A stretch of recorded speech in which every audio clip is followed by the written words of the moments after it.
Coming up, it is time to answer all the questions you've asked about the Apple Vision Pro. Yes, you've sent in questions about the way that it fits, how it works, what the performance is like, whether it's worth purchasing, and so much more. So stay tuned for answers to everything you've asked. This is TWiT.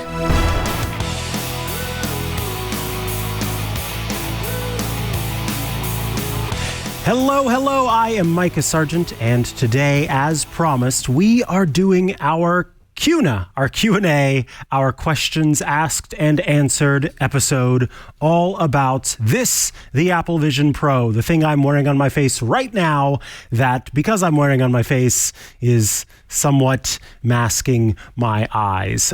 This is a device that I have been using since I picked it up on Friday, so I've had it for just under a week now and have been basically using it as much as I possibly can within reason and doing my best to make sure that I could answer the questions that you've asked. You all sent in your questions.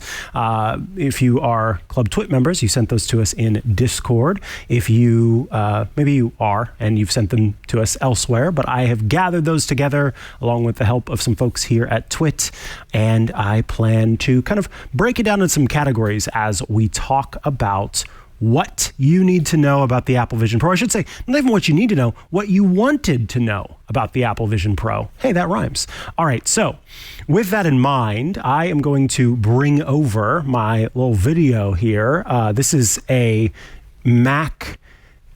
It's essentially a virtual display of my Mac. And so if I look down, you can see that the MacBook Air here, the screen is not on. That's because, boop, we've popped it up here and we're doing it. So to start out, let's talk about the device itself. Even before we get into the technology that's built into it, there are some questions that people have about kind of comfort and wear. So let's kick it off.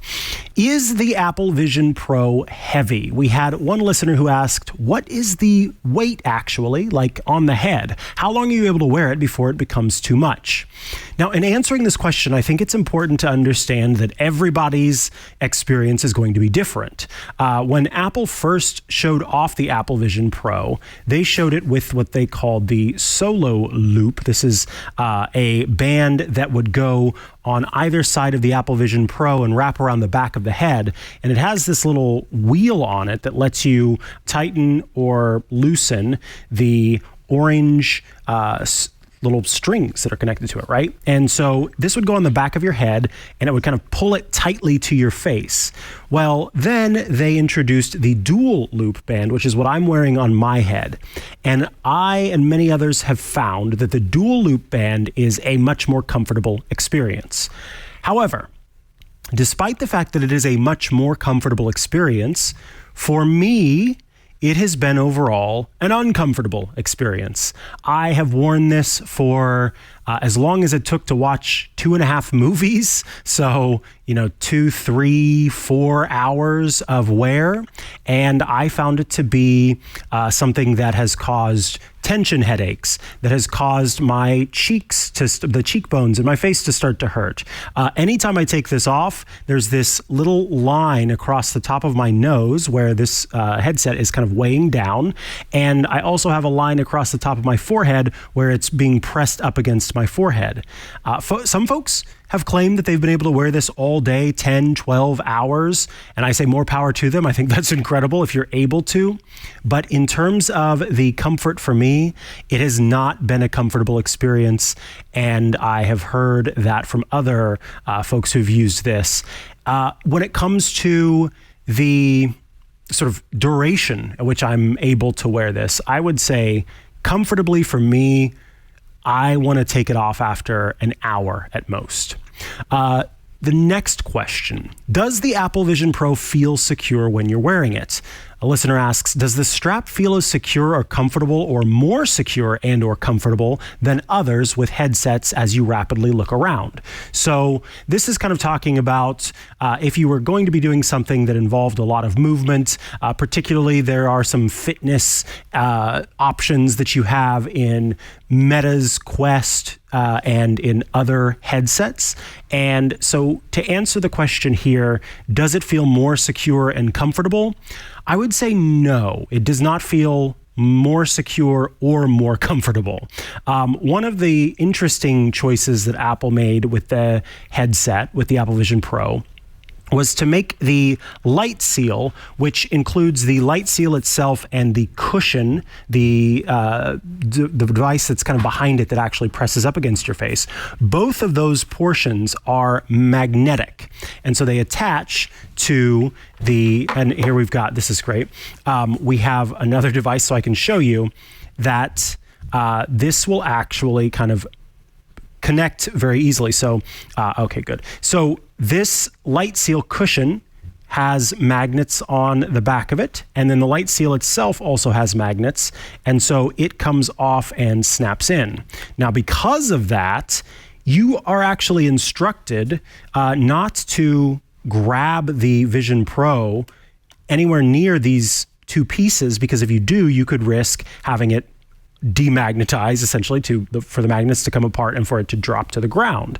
And I have found that means that sometimes when I'm adjusting it, the light seal will come off and it just feels a little bit odd. I'll have to kind of move it around a little bit more to lock it into place. So overall, I don't feel like it's more secure. If I'm moving my head around, it kind of moves around. The only way to improve upon that, of course, is to make it tighter. But in doing so, it makes it less comfortable. And with the other headsets where there's more plastic and less glass and metal involved, I found that to be a more comfortable experience. So yeah, I definitely say that is one of the downsides of this otherwise incredible piece of technology. Another person, let's see, it says, what's it like to leave the Apple Vision Pro view? The listener asks, what is the feeling after taking off the Vision Pro? How long does it take to adjust to not having all the stimulus and the information around you? This is a great question, and this was one that I particularly wanted to pay attention to because I am a person who, if I go to a theme park and I go on roller coaster rides, the night after or the night of having gone to a theme park, I can close my eyes and my brain still kind of makes me feel like I'm on a roller coaster. I have this feeling of movement that exists only in my brain, as if I am, going up and down a roller coaster. And so I seem to be particularly sensitive to the brain kind of holding on to these experiences. And to a certain extent, I have felt that with the Apple Vision Pro, but not as much as I have with other virtual reality devices. When I take it off, I don't have the same sense of having to kind of readjust how my eyes are gazing out into space or looking closely in space. And I think that that's attributed to the overall quality of the OLED screens that are built into this, the OLED displays that are built into this. However, although my brain adjusts or my eyes adjust quickly to that experience, whether I'm in or out of it, where my brain takes some time to catch up is I find myself wanting to bring some of those gestures that I have into real life. So I may, for example, look at my television and think I can pinch the corner of the window and make it smaller or bigger. I may want to swipe and tap on things by pinching my fingers together. Those are the gestures that you use when you use the Apple Vision Pro. So that takes some catching up, but it's not so much that it doesn't dissipate after, 30 minutes at most. I've not had an experience personally where I'm constantly stuck in this idea that I'm still wearing the Apple Vision Pro. And maybe that's one of the upsides of this thing being so uncomfortable to wear. My brain knows I'm not wearing it because I'm not experiencing discomfort. Yay! Let's see, what else are we asking? How long does the Apple Vision Pro battery last? One of our listeners said, can you plug it in and keep using it all day, or does it require the battery pack for power? Well, it does require the battery pack for power. However, despite the fact that it requires the battery pack for power, you can also plug it in and use it all day. So I have the battery pack here, and in order to use the device, you literally have to click it into the side. Oh, in fact, we can show that. You have to click it into the side of the headset. So there's this little space on the left temple, and the battery itself has a little connector, and you pop it into the little temple area, and you rotate it and it locks in. Now that it's locked in, the battery is connected and it's able to power the device. And this also means that it does not come loose very easily. This is stuck on there. They didn't do a magnet thing in this situation because you'd have the issue where you'd accidentally knock it off and then suddenly it's, flying away from you, and that's troublesome. What they've done to give you the ability to power the device all day is they have put a USB-C port in the top of the device. So here you can see I currently have the Apple Vision Pro plugged in to a USB-C charging device, and that is providing consistent power for the Apple Vision Pro. If you unplug this, then of course you're just rocking battery power, and then you will not be able to kind of keep it running all day. There were some questions about the placement of the Apple Vision Pro's battery port charging port being on the top, and this gives you an idea. I've got it in my back pocket right now. If it was on the bottom, it would be a much more complicated experience of being able to keep it fully charged while I have it in my pocket. With both of the spots on top, the cords kind of can come out of the top, and I can keep using this. All right. Those are some questions that folks had about comfort and wear. Let's move on to talk about visuals and sound. So does the Apple Vision Pro work in the dark? A listener asks, how well does it work in a completely dark room or a semi-dark room? My experience has been that in a semi-dark room to a fully lit room, the experience is, for the most part, fine. Now, it depends on what you're doing. If you want to play a game like Fruit Ninja that requires kind of precise hand tracking from one spot to the other, or another game or interaction that really needs to kind of see from point A to point B as you're moving your hand and the whole time through, a semi-dark room might not be a good enough experience. You would need to have that room nice and bright. But in terms of how does it work in a completely dark room, well, I can show you using the cover that comes with the Apple Vision Pro. If we want to switch to the view, watch what happens when I take the cover and I put it onto the Apple Vision Pro. I will get a notification that says your hands may not appear over content because of low light, and then suddenly it says tracking has failed. Make sure nothing is covering the bottom of the Apple Vision Pro. We know that the cover is, and that your surroundings are well lit. So a completely dark room will cause the tracking to fail, and a semi-dark room may have a notification that says something about your hands not being able to be tracked, or some other warning to let you know that you need to brighten the space up. I was talking to Anthony Nielsen before the show, and we were talking about watching movies, because folks might want to watch movies in a dark environment. And in some cases, maybe you want to lay down at night and watch a movie kind of on your ceiling. If the room's completely dark, that's not something you're going to be able to do. And instead, that is why you have the ability to kind of dim the lights in your field of view.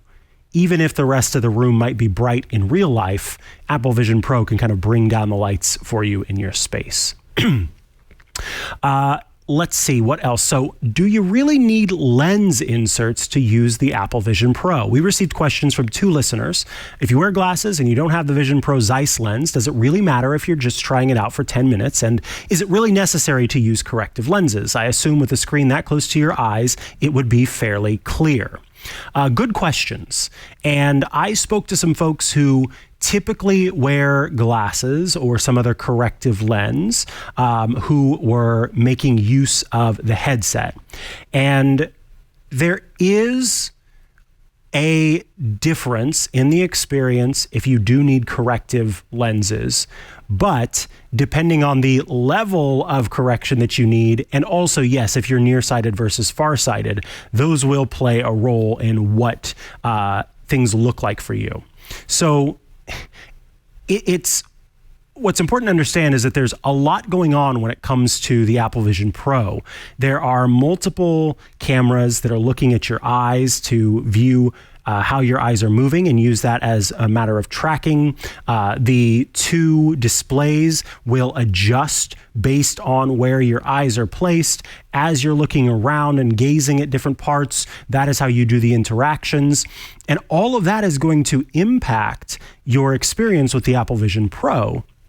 And if you have things like if you have an astigmatism or you have some other issue that is that involves your eye, those could also make a difference. And so ultimately, that is why Apple suggests either getting the Zeiss lenses. For folks who don't know, Apple works with Zeiss.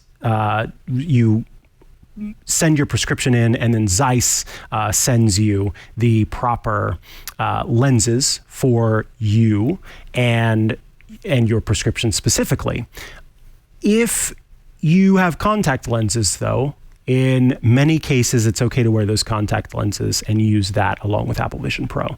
So if you're just trying it out for 10 minutes, basically, if you're wondering if you can go do the demo and not have glasses, I would say go do the demo, because they can, at the store, take your glasses and put them into this little machine that determines the prescription and provide to you during the demo some temporary Zeiss lenses as inserts. So if you're just thinking about doing the demo and you want to try it out that way, you might as well. But in the long run, I think it would be, if you're going to spend $3,500 on this, make it the best experience you possibly can have with that proper addition. Hey, if you are enjoying this, well, there's loads more to check out. I had more than an hour's worth of questions answered regarding the Apple Vision Pro. So all you have to do to watch the rest of it is join Club TWiT at twit.tv/clubtwit. $7 a month, $84 a year, and you gain access to a whole lot more than just the rest of this episode. But hey, why not join just for that? twit.tv/clubtwit.